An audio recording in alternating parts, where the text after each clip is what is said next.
Peace, family. You're tuned into the sound of the Only One Mic podcast Mic Drop Show, where we break down the day's biggest moves in culture and community through conversations that matter.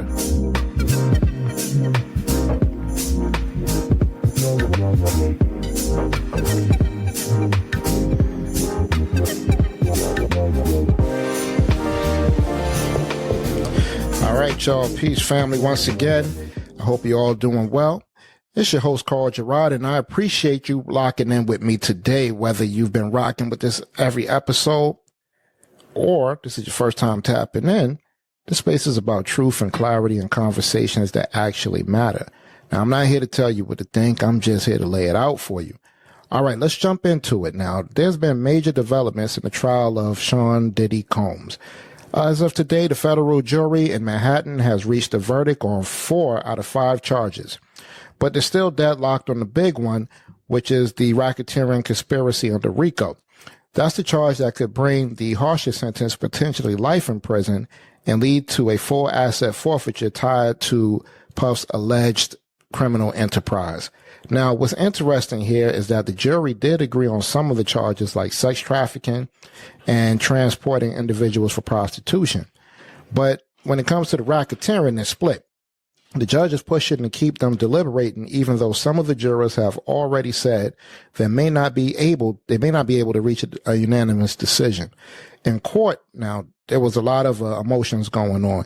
Diddy shared a quiet exchange with his mother before heading back into holding, and meanwhile, his legal team clashed with the judge over how certain laws are being interpreted, especially around whether giving someone drugs counts towards racketeering. The court was real tense, y'all. It was real tense. So what's next? The jury is going to be back at it tomorrow at 9 a.m. And if they can't reach a decision on that final charge, the judge could declare a mistrial on the racketeering count and just move forward with the partial verdict that they have. Now, here's some of the breakdowns of the charges that they have. The number one is they have the sex trafficking, which is related to coercion and transport of individuals for commercial sex acts, and also transportation for prostitution. That was moving individuals across state lines for illegal purposes. Now, the RICO charge, the racketeering conspiracy they're talking about, that's the most serious one, and that alleges that Combs led a criminal enterprise involved in repeated illegal acts, including drug distribution, violence, and trafficking. Now, this is all, real wild, so I want to know what you guys think about it. Should the court accept the partial verdict and move on and keep pushing for a decision on racketeering? Hit us up in the comments, y'all, and call in if you need to or if you're able to, because this case is far from over. Now, I'm just going to give you a little personal thing. Like I said, to me, and this is just me personally, everything that he did was like immoral and disgusting, if you ask me. I mean, some of the details of this case was very, very disturbing. And me personally, we've all probably had these conversations with our people in regards to what you think the outcome is going to be. Some people, say he's going to walk. Some people say that, he's going to get hit with everything. Some people is on the fence on whether he should go to prison. Some people on the fence on whether he shouldn't go to prison. I think, he's an immoral freak, but I don't know if that's a crime. To be quite honest with you, I don't think they really have anything in terms of the criminal enterprise, because he's the only one on charge for RICO, which doesn't make it a RICO charge, if you ask me. I'm not a lawyer, but I watch a lot of court TV. So if what happens is that if they want to put him on trial for that, I don't see where they have a case. And I'm pretty sure with all of these setbacks that they probably realize they don't have a case to charge him with the big fish, which is the RICO Act. But again, hit us up in the comments or call in.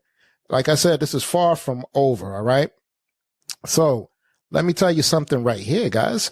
You can reach the Only One Mic, you can listen to, the Only One Mic podcast on all major streaming platforms, wherever you listen to it at, however you listen to it, you can reach us there. Be sure to check out our YouTube channel to catch up on the past and current episodes. And don't forget to rate the show and hit that subscribe button, y'all. It helps more than you know to keep this machine moving. Also, follow and connect with us on Instagram and X/Twitter at the Only One Mic P1, Facebook and LinkedIn at the Only One Mic Podcast, or email us at the Only One Mic @gmail.com. Call or text at 302-367-7219. Your voice, your questions, your take could be featured on the show. Hey, guys, I thank you once again for tapping in. Let us know this case is crazy. I think that they will probably reach a verdict before the 4th of July. I think these people at this point are tired and want to go home. So, again, let me know what you think, guys. Carl Gerard, the Only One Mic Podcast, Mic Drop Show. Peace.